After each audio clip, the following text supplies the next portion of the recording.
Oi, eu sou a Fernanda Barros e é o primeiro podcast aqui na clínica.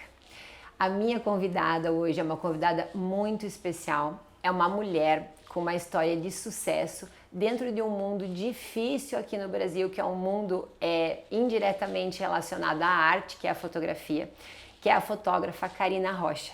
Muito obrigada, Karina, pelo convite e seja muito bem-vinda. O prazer é todo meu, Fer. Que prazer estar aqui nesse primeiro podcast, nesse formato, na sua clínica linda. Você é uma profissional que eu acompanho, que eu gosto muito do conteúdo. Tenho muitas dúvidas também para tirar hoje com você nesse bate-papo. Tenho certeza que é a dúvida de muitas pessoas também que vão assistir. Então, muito obrigada pelo convite e vai ser um bate-papo muito gostoso. Bom, e para começar, a primeira pergunta que eu tenho para ti é o que te levou a buscar a fotografia e quando é que você descobriu esse dom? Fer, você vai então entender agora por que eu gostei tanto de ser convidada, por que eu estou tão feliz de estar aqui. Há 10, 11 anos atrás, eu fiz educação física. Então eu tenho um pezinho ali na área da saúde, eu sempre gostei muito dessa área, uma área que me identificava muito. No último período ali de faculdade eu conheci a fotografia e acabou batendo mais forte ali para mim.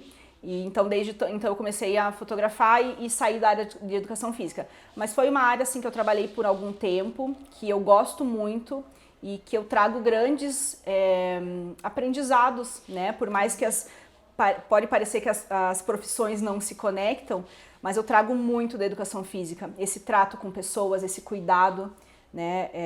Eu trago muito esse cuidado para o meu cliente, né?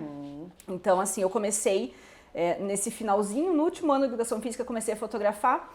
Vou te falar que eu não me sinto que fui eu que escolhi a fotografia. Foi a fotografia que me escolheu, porque ela entrou na minha vida, assim, nós tínhamos uma máquina, nós, né, eu e meu marido, tínhamos uma máquina profissional para viagens, e eu comecei a brincar, a fotografar. No início eu não sabia nem regular, era só o feeling, por isso eu digo que parece que me escolheu, porque parece que eu já tinha essa habilidade, mas sem a parte técnica, né? E daí a parte técnica foi vindo e então agora em maio eu completei 10 anos de carreira, né? Legal. As coisas foram acontecendo, foram encaminhando para o perfil de ensaios femininos, foi onde eu ganhei visibilidade.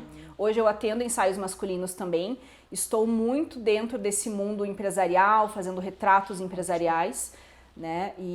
Mas as coisas foram, eu não consigo te dizer exatamente, as coisas foram acontecendo. Entendi.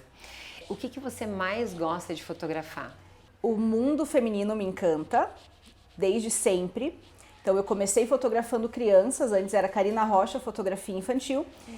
Mas já em paralelo eu fazia ensaio das minhas amigas, de conhecidas, e era sempre o que, assim, eu sentia aquela vontade de fazer, aquela vontade de editar, depois de entregar, de ver o brilho nos olhos delas, porque é algo, eu digo assim, eu sou, né,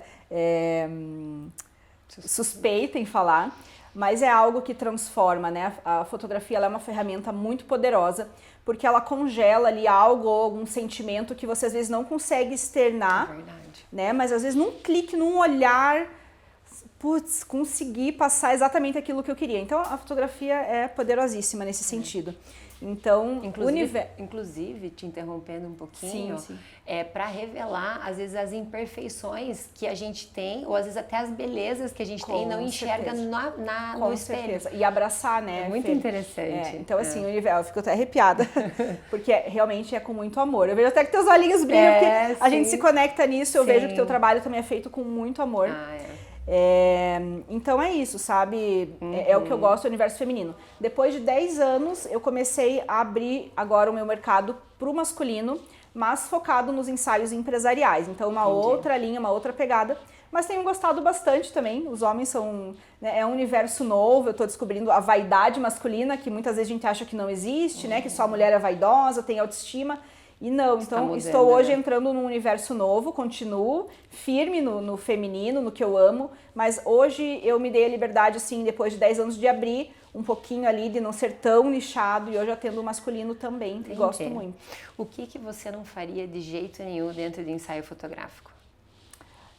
Hoje eu não faço infantil, mas porque eu fechei esse nicho.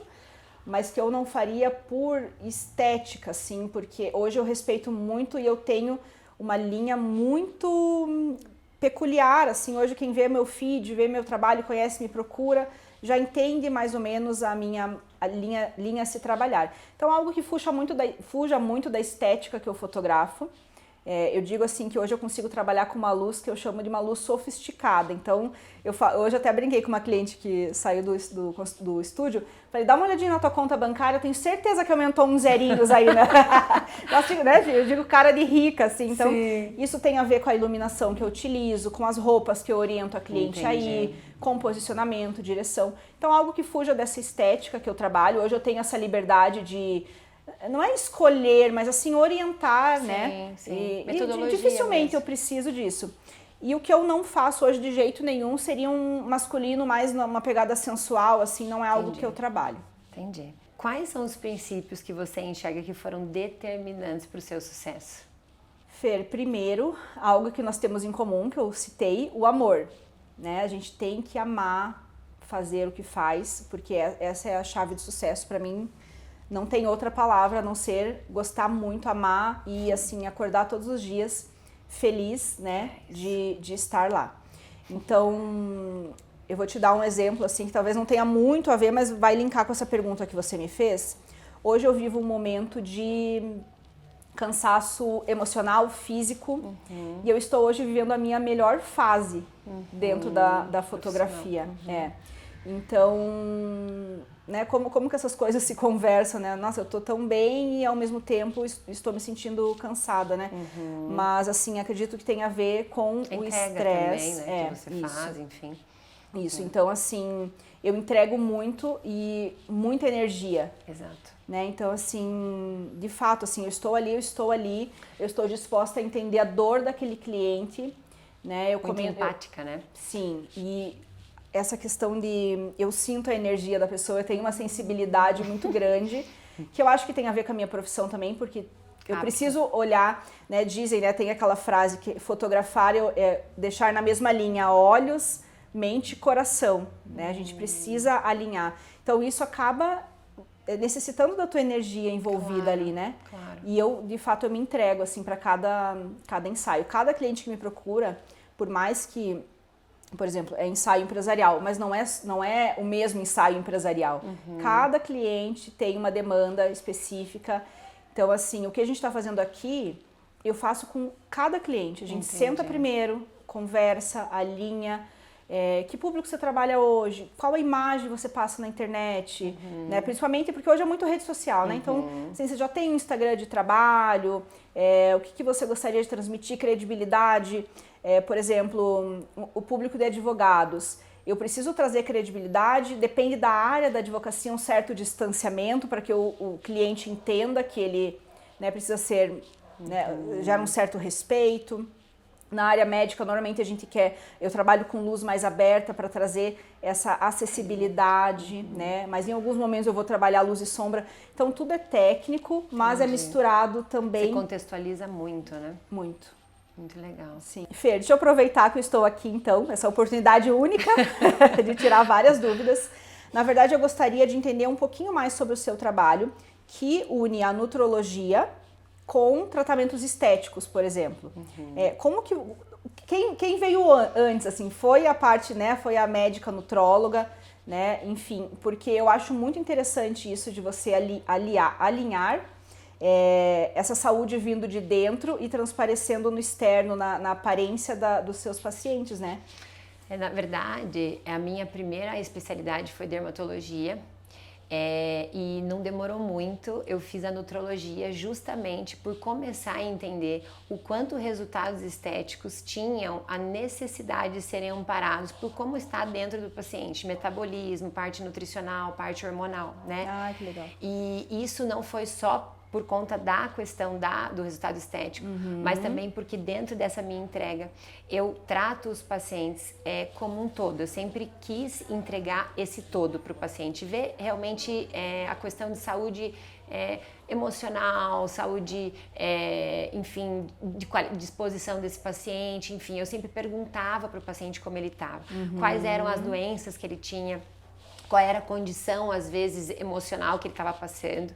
Então, às vezes, o paciente vinha para fazer um botox e acabava abrindo a vida dele por estar realmente num momento frágil de sensibilidade. Dentro disso, foi onde a nutrologia veio, assim, realmente completar essa minha necessidade, enfim. E não só pessoalmente, tá, Ká? Então, eu também, pessoalmente, tinha algumas queixas que não eram graves, né? Não eram queixas de doenças, como inchaço, eu tinha muito inchaço, eu tinha distensão abdominal com recorrência, eu mesma. Eu tinha dores articulares recorrentes. Eu sempre fui uma pessoa muito inquieta, mas eu não tinha necessariamente uma percepção de vigor. Então eu me movimentava muito. Eu fazia tudo o que eu tinha para fazer, mas eu não me sentia com vigor para fazer o que eu tinha para fazer. Me sentia plena, né? Isso. E eu me comparava naquele momento com outros profissionais e eu pensava, não, isso tem a ver por conta do excesso de trabalho, por conta da entrega que eu faço, enfim. Mas aí eu comecei a perceber que vários colegas meus tinham cargas horárias grandes, mas que não necessariamente tinham sintomas semelhantes aos meus. E eu fui buscar, na época, 5 médicos dentro da área, vamos dizer assim, tradicional da medicina. Endócrino, reumatologista, médico da família e clínico geral. E eu lembro que os 5, eles como fala? Deu um branco agora. Eles consultaram os meus exames, avaliaram os meus exames. Tinha algo em comum ali. Não, e todos os 5 disseram, não, tu não tem nada. Teus exames estão ótimos. E eu saía de lá e eu dizia, mas eu não me sinto ótima. E daí foi quando eu fui buscar a nutrologia funcional, que é realmente entender a causa dos problemas. E ali eu me encontrei inflamada, eu tinha disbiose, eu tinha suscetibilidade à doença autoimune, e aí eu tinha sarcopenia, que era deficiência de tecido muscular, e aí eu fui começando a corrigir as bases disso. E aí fui transformando a minha vida, e aí como isso fez sentido para mim, eu transpus hoje, né, para os meus pacientes há algum tempo já, e isso fez assim muita diferença realmente na forma de eu tratar os pacientes e também nos resultados estéticos, sabe? Que legal, basicamente estava tudo disfuncional, né, tudo bagunçado. Sim, porque sabe uma coisa, Cá, que eu percebo, os pacientes na medicina convencional é mais ou menos polar o negócio, então assim, ou tu tá doente ou tu tá são. E entre um polo e outro, existe o paciente, às vezes, não ter uma patologia, mas isso não significa que ele é uma pessoa sadia, entende? Então, é dentro desse entremeio, assim, que a medicina tradicional não avalia e não acredita, enfim, a tradicional, que entra a nutrologia integrativa, que resolve, vou dizer que quase todos, se não todos os problemas, entende? Fer, se você falou algo que remeteu a um acontecimento comigo. Em 2018 eu tive que passar por uma cirurgia no intestino e, né, eu já era fotógrafa, então assim, ter que, né, simplesmente parar tudo, ficar meses em casa recuperando, foi algo bem traumático nesse sentido, mas algo que você falou me tocou, que é essa questão de acreditar no paciente e investigar. Tipo assim, tudo bem, no clínico, ali no papel, pro médico não tá aparecendo nada. Mas a partir do momento que você tá se queixando, que tem uma dor, que tem um incômodo, essa busca, esse é o diferencial do médico. Então, eu faço um link com a minha profissão, porque a minha forma de atendimento também veio de uma dor, no sentido de perceber atendimentos ruins em lojas de roupa, em qualquer estabelecimento comercial. E eu sempre prestei muita atenção nisso. Falei, nossa, que péssimo, né? Você atender mal um cliente e tal. Então, hoje o meu atendimento é muito diferenciado, né? Não digo isso só por mim, digo isso pelos relatos que as minhas clientes me mandam e falam como se sentem, né? Que ficam muito à vontade. Eu faço ensaios femininos, muitas vezes sensuais. Então, é algo que a cliente precisa ter uma conexão com você, né? Não é simples. Tem pessoas que são mais soltas, tem pessoas que simplesmente na frente de uma câmera travam. Então, a gente tem que ter esse tato. Eu vejo que isso você tem muito essa parte humana, né? Então, assim, deu tudo certo, né? Enfim, fui operada. Mas aconteceu isso comigo, não, o meu laudo não saía de forma clínica. Olha. E eu estava, né, nesse período eu era internada, tomava morfina, porque a dor era tanta. Olha. E eles falavam que eu não tinha nada. Então assim, como assim não tinha nada? Né, no fim tinha, fui descobrindo uma cirurgia, tive que fazer uma cirurgia exploratória para eles descobrirem o que era. Uma disfunção no intestino.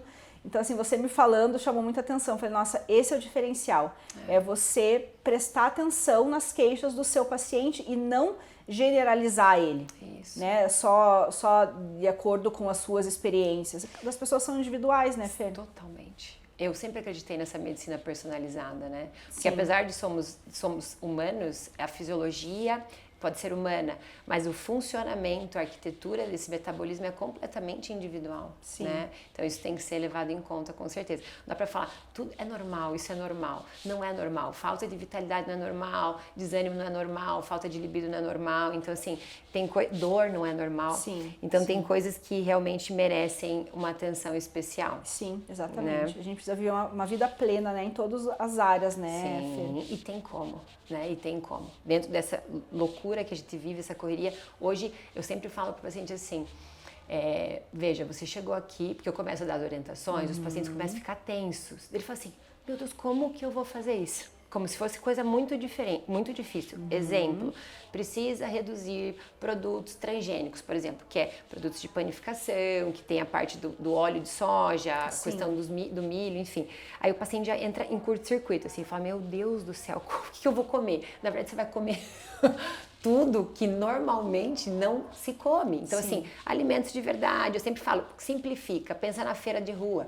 Vegetais, legumes, peixes, queijos, castanhas, cereais, folhas. Então, assim, a nossa cabeça, ela está culturalmente tão engessada num padrão adoecido, né? Sim. Que o paciente, ele nem sabe mais como reprogramar o que é simples, né? Sim. Então, enfim, é muito mais simples do que a gente pode imaginar. Sim. O meu médico, nessa ocasião, Fer, pós-cirúrgico, ele me orientou assim, você pode comer o que você quiser, desde que venha da terra. Olha lá. É isso. É isso, né? Às vezes então, o básico funciona, né, Fer? É mais simples do que a gente pode imaginar. É que a cultura é tão arraigada, né, em cima de produtos processados e produtos de panificação que quando você tira essa opção ou substitui parcialmente isso, o paciente fala, como é que eu vou viver a partir de agora, né? Sim. E não é assim, o processo é longo, ele tem que fazer sentido para você também, para que você comece a adotar isso de forma gradativa. Com certeza. Né? Bom, falando um pouquinho de dificuldades dentro das áreas, né? Me fale assim, quais são as maiores dificuldades que você enxerga no universo da fotografia? Fer, o que eu enxergo? Aproveitando assim, uma fotógrafa e uma médica. Eu me sinto tendo que fazer um esforço dobrado hoje para que eu me posicione de forma profissional como uma médica, por exemplo. A credibilidade que a tua área tem é muito diferente da credibilidade que a minha área tem. Entendi. Esse, inclusive, é um dos meus diferenciais, é isso que eu busco e que eu luto todos os dias para eu me colocar de forma mais profissional possível. Eu sei a profissional que eu sou, mas eu preciso que o meu público entenda que eu sou tão profissional quanto uma médica. Sim. Né? Porque Legal. tem essa, por exemplo, vestibular, né? Um pessoal mais antigo, eles... curso que presta é medicina, direito, engenharia, o resto é tudo blá blá blá, né? Então assim, ainda tem essa questão das pessoas de rotularem profissões, essa é mais formal, essa é mais informal. E assim, na minha área em especial, existem muitos profissionais na informalidade. E isso acaba gerando, talvez, essa impressão do público. Então, hoje, graças a Deus, eu não tenho mais tanto problema. Eu acho que depois, né, de 10 anos de carreira, eu fui construindo isso, sabendo me posicionar. Quando aparece, eu já consigo tirar de letra e, assim, sair de uma situação, talvez, que a pessoa... Tente te constranger. Eu acho que eu estou trabalhando na informalidade, enfim, hoje eu tenho empresa aberta, eu tenho funcionários, eu trabalho como, uma empresa, Karina Rocha Fotografia hoje é uma empresa que gera trabalho, então assim, eu preciso me esforçar o dobro para que os meus clientes, o público entenda a seriedade, né? A seriedade de uma profissão como a minha. Então, assim, eu além de fotógrafa, eu sou mãe, sou esposa, eu fico também nessa corda bamba, né, da vida materna, empreendedorismo, eu me considero, além de fotógrafa, empreendedora também, né, empresária, porque assim, a gente é um pouquinho de tudo. Então, essa hoje, por incrível que pareça, não tem nada técnico, essa é a minha dificuldade, é esse posicionamento que eu acredito que eu consegui. Ainda tem uma coisinha ou outra, mas que eu vou ter, eu acredito que eu vou sempre ter que estar lutando contra, sabe? Com certeza. Tendências que você enxerga no mundo da fotografia? Fer, nós vivemos na era digital, né? Então, assim, a tendência é que cada vez mais você precise, não só da fotografia, mas do audiovisual no geral, para se posicionar, né? Tem uma questão muito interessante que é a realidade, como que é? Realidade virtual, não? Como que eles falam? Aumentada? Não. Inteligência artificial. Falam sobre essa inteligência artificial. Uma vez, até uma cliente já me questionou, você não acha que a inteligência artificial vai substituir a fotografia? Não é uma tendência? Eu discordo completamente. Para mim, inteligência artificial é uma coisa, fotografia é outra. Essa parte humana, jamais, nenhum robô, nem na inteligência artificial e nunca, em nenhuma área, um robô vai conseguir substituir o ser humano, né? Essa nossa relação, esse conversar e se arrepiar, isso aí não existe. Hoje, por exemplo, e não é incomum, minhas clientes chorarem ao longo da sessão por, às vezes, um insight que a gente tem ali, ou quando ela vê o primeiro clique ali na câmera, ela se emociona. Você acha que isso uma inteligência artificial iria, né, promover? Nunca. Então, assim, a tendência que eu acredito que aumente ainda mais essa procura, já é uma procura de 2 anos para cá muito grande, principalmente em relação aos ensaios empresariais.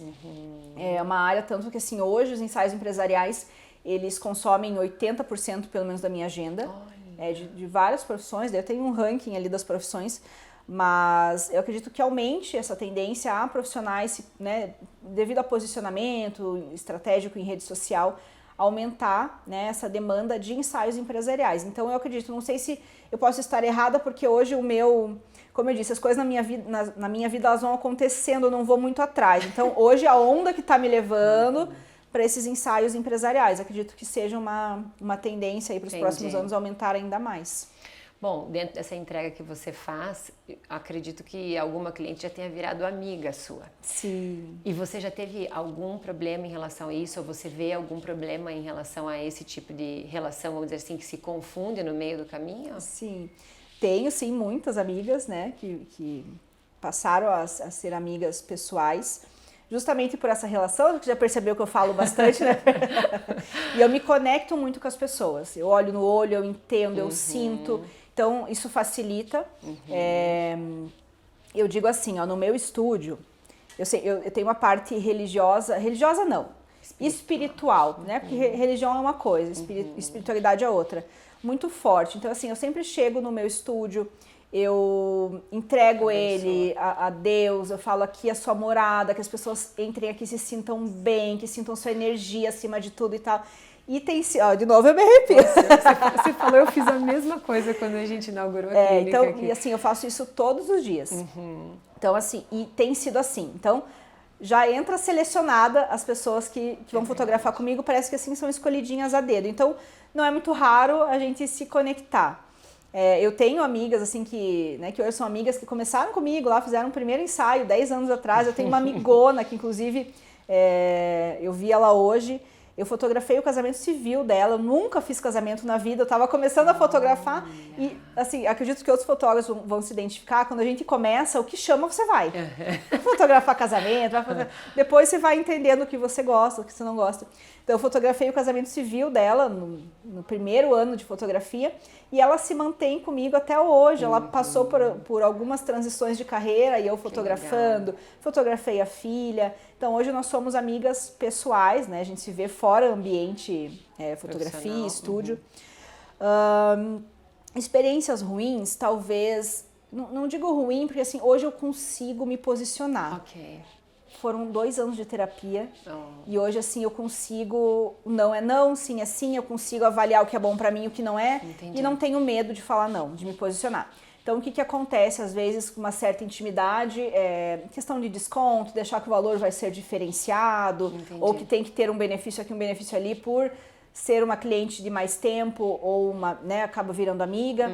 Mas hoje eu consigo posicionar bem, então eu digo que eu acabo não tendo problema, porque assim, a pessoa entende o recado também, né? Amizade é amizade, a minha amizade, elas têm de graça, o meu trabalho ele é pago, assim como, né, todos os outros, tá correto, as outras áreas, né? Sim. Então seria isso. Bom, e para finalizar da minha parte, eu não gosto de foto, assim, eu não me gosto em fotos. Para eu gostar em fotos, eu tenho que tirar algumas inúmeras, até que eu gosto de poucas.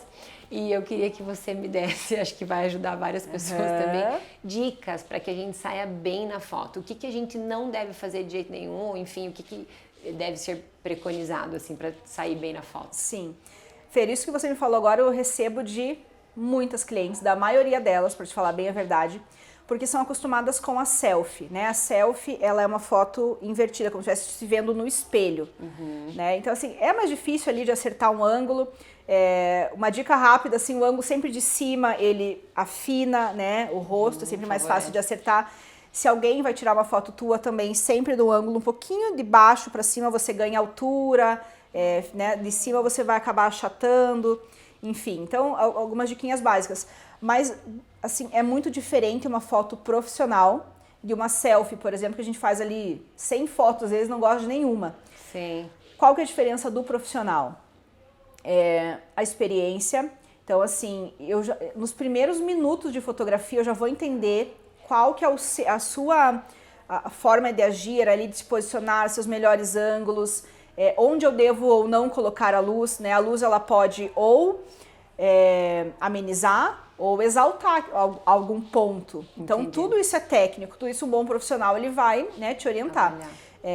Muitas vezes acontece, né? Os meus ensaios eles são muito abertos, então eu fotografo e mostro, A cliente nunca vai ter uma surpresa depois que ela recebe, ela tá sempre ali, né, vendo junto comigo.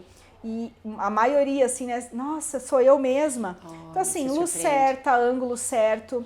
Nunca aconteceu, assim, de eu não conseguir desenvolver ali com a cliente, dela de fato não gostar. Sempre saem surpreendidas de forma positiva, né? Então, acho que é basicamente isso, contratar um bom profissional, né? E na selfie, então, a diquinha sempre, né? Na selfie de cima, quando alguém vai tirar uma foto sua mais de baixo, alonga um pouquinho o corpo. E sai de frente, sai de lado? Como que normalmente fica bom? Um pouquinho lateralizado, assim, depende muito do que a cliente... É muito difícil responder, porque cada pessoa vai querer esconder ou evidenciar algum ponto do corpo. É normal, né? Fer, já que a gente está finalizando, eu vou aproveitar aqui minha deixa, porque eu também quero tirar algumas dúvidas com você. Então, algo que faz parte hoje do meu momento hoje. Estresse. Mas não é um estresse que eu estou braba, que eu estou nervosa, um estresse físico, né? Devido a essa nossa vida de, né, no meu caso, fotógrafa, mas empreendedora, mãe, dona de casa. Então hoje eu me vejo nesse momento. Você tem alguma dica, assim, de principalmente alimentação? O que tirar, o que colocar, né? Eu gostaria de saber nos dois sentidos. O que é muito legal, a gente coloca, né? Eu, no caso, colocar na minha dieta, ou alguma suplementação, até a parte de medicamento, se você puder falar um pouquinho, se existe para esse fim, e o que abominar, cortar, que vai piorar esse meu sintoma, esse meu cansaço emocional, físico. Bom, estresse de todos os vilões hoje do padrão ocidental, ele é o número 1. Tá? Então todos nós sabemos que temos que ter tempo de qualidade, temos que ter férias, né? Mas eu sempre falo, enquanto a gente não consegue chegar nesse momento, como é que a gente pode gerenciar o turbilhão do dia a dia, né? Então é muito interessante porque eu não dava a devida importância para esse pilar. Na verdade, eu não sabia tecnicamente o quanto que isso impactava fisiologicamente, bioquimicamente dentro de nós. Até que em 2018, quando eu fiz um burnout atípico, eu nem sabia o que era isso. Eu fui ali, eu não queria usar fármaco, se possível. E aí foi quando eu fui buscar estudar mesmo o que era o estresse, como que o nosso corpo reagia a isso, como que a gente podia lançar mão de estruturas que melhorariam, digamos assim, a nossa fábrica para que essa fábrica produzisse hormônios que nos trouxesse compensações, né? E dentro disso eu desenvolvi uma metodologia, tá, de gerenciamento do estresse, que eu explico dentro, obviamente, posterior a uma análise totalmente personalizada, porque isso também depende da correção de pilares disfuncionais e carenciais daquele organismo, né? Mas basicamente ele é um pilar duplo, que ele exige uma correção bioquímica e metabólica dentro desse paciente, Sim. mais o comportamental. Então, às vezes, eu vejo que os pacientes, por não saberem disso, eles buscam só dentro de um pilar. Então, assim, por exemplo, a psicoterapia é um pilar dentro da parte comportamental. Mas se você faz a parte espiritual, a parte comportamental, sem que você ajuste a parte bioquímica, isso é insuficiente, né? Então, dentro aqui, até do que tu perguntou em relação a alimentos, isso também é muito individual. Mas eu vou falar, porque também depende, por exemplo, de uma saúde intestinal, entendeu, Ká? Então, às vezes, você fornece elementos, fornece alimentação, fornece suplementação, mas se chega no ambiente intestinal que está dodói, que está doente, está disfuncional, está desbiótico, esse subproduto, ele não vai chegar onde a gente quer. Tá? Sim, absorve, no caso. Isso é como um terreno que você aduba, mas ele tá sujo. Você não vai ter êxito, tá? Sim. Então, isso é um pouco mais profundo. O que eu posso te dizer, assim, em relação a banana. Banana é um bom alimento, tá? Bom alimento. Ai, que bom, adoro. Banana, kiwi, abacate, cacau e castanhas. Tá? Então são alimentos interessantíssimos. Até dentro disso tem o chá de banana que eu gosto de indicar para os meus pacientes. Cacau 100%? 100%, pelo menos 70%. Se tiver 70 a mais já é benéfico, tá? É o cacau, o tabletezinho, pode ser? Pode o tablet, pode o pó, você pode fazer receitas, preparos, né? E dentro do chá eu gosto de falar do chá de banana, que é um chá que poucas pessoas sabem. Ele é um chá que você faz a fervura dele por 7 minutos com a banana madura, com a casca. Legal. E aí você... A banana inteira? Inteira. Não descasca nada, deixa lá tudo junto. Depois você desliga o fogo e você pode inserir outros chás do tipo camomila, melissa, alcaçuz também é interessantíssimo. E o mulungu também é bem interessante. Já ouvi falar. Então aí você deixa essa infusão por em torno de 3 minutos ali e você pode tomar até 3 xícaras dessa por dia, tá? De repente ao cair da tarde, tá? Que legal. Que é onde normalmente a gente tem que começar a desligar. E alimentos que pioram o contexto de ansiedade também varia muito, tá? Por exemplo, o número 1 seria a cafeína. As pessoas, o café é o café. Mas de verdade eu tenho pacientes que ao tomar o café, eles relaxam e dormem melhor. Então isso é extremamente personalizado porque depende da metabolização que é genética e é totalmente individual. Mas assim, talvez os vilões genéricos seria o açúcar refinado, né? Bebidas estimulantes como a cafeína, o guaraná, enfim, o refrigerante de coca, né? Energéticos também seriam algo que pioraria normalmente um contexto, generalizando assim, de ansiedade, tá? Que e de legal. estresse. Tá bom. Bem interessante, Fer. Você falou sobre o burnout, né? A estafa é a mesma coisa, esses dois termos? Veja, em alguns momentos eles podem se convergir, mas tecnicamente uma estafa ela pode ser uma estafa sem necessariamente você ter o impacto constatado na parte laboratorial, entende? Então, quando você tem um burnout, você tem sintomas e você também tem constatação laboratorial, bioquímica, tá? Que normalmente se caracteriza por uma condição, vamos dizer assim, de fadiga da adrenal. Então, veja, nós não temos problema nenhum. Nós somos feitos para lidar com o estresse. Só que o estresse que não nos traz malefício seria um estresse pontual e agudo. E quando a gente tem a recorrência da exposição sustentada de longa data, e em algum momento o teu corpo vai entender que ele fala assim, é como se fosse assim: meu Deus, essa mulher, ela pede energia rápida o tempo inteiro, que é o cortisol que faz isso, tá? Que é a adrenal que produz. Sim. Chega em algum momento que ele fala, produz. Chega uma hora que fala, eu não dou mais conta de produzir, tá? E aí, quando chega nesse cenário, a gente vai ter uma avaliação bioquímica das 3 amostras de cortisol salivar, onde você não pulsa mais nada de cortisol. E normalmente o paciente vê um cortisol muito baixo e ele interpreta isso como algo bom. Ele fala, olha, meu cortisol tá ótimo, doutor, eu vi ele tá muito baixo. Na verdade, você passou do limite já, você já tá numa fadiga, você já tá num estresse crônico, tá? Sim. Então, o burnout é caracterizado pelas 3 amostras onde você não pulsa mais nada de cortisol e normalmente também vem acompanhado de um hormônio também de produção restrita da adrenal, que é o hormônio DEA. Vocês, né, Já vi esse inscrito. Mas... Normalmente o DEA tá baixíssimo no paciente com burnout. Tá? Então, dentro disso que eu te falei, existem ferramentas que compõem dentro dessa dupla que eu te falei, que é bioquímica e comportamental, onde a gente faz a recuperação desse eixo HPA e o paciente recupera isso de uma forma muito mais rápida. Que legal. Entende? Fer, eu acho assim, tem tanto papo que a gente ficaria 3 dias aqui, eu tirando dúvida sua, você minha, só pra gente finalizar essa minha dúvida.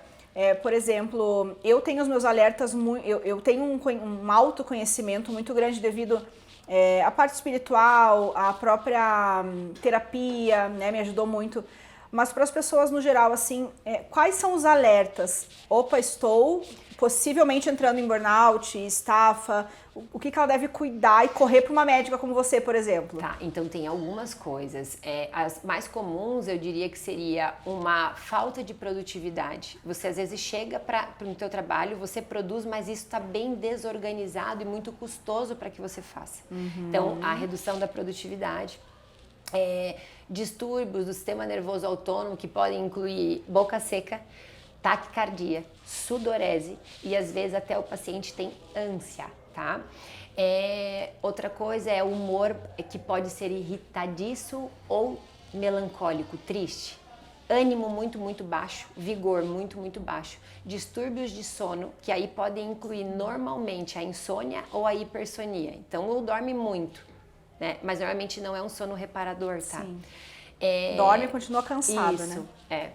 E dor física também pode acontecer. Então, dores inespecíficas. Eu sinto dor, tô sentindo muita dor. Isso não é bom sinal. Então, é aquilo que você falou lá atrás. Escuta o corpo. O corpo sempre vai te dar indícios. Sim. E aí cabe também ao profissional, enfim, seja médico ou da área de saúde como um todo, valorizar o que o paciente está trazendo. Eu falo que quando você tem esse ouvido para ouvir, o paciente te ensina. Ele te ensina. Muitas coisas das quais a gente faz as trocas, que você falou anteriormente de inteligência artificial. Ano passado, eu dividi com a minha staff aqui, também staff, em relação a um estudo longo de 10 anos, que houve uma métrica, onde eles quantificaram, digamos assim, o quanto uma pessoa era feliz e satisfeita com a vida que ela levava. E adivinhe qual eram os melhores scores em relação a isso. Pessoas que tinham rede de apoio, pessoas que tinham trocas de confiança ao seu redor. Né? Então, fale para mim o que você falou, não há plataforma, tecnologia ou inteligência artificial que seja capaz e competente de gerar essa troca. Isso também acredito como você, que isso nunca vai ser substituído por um ser humano. Sim. Né?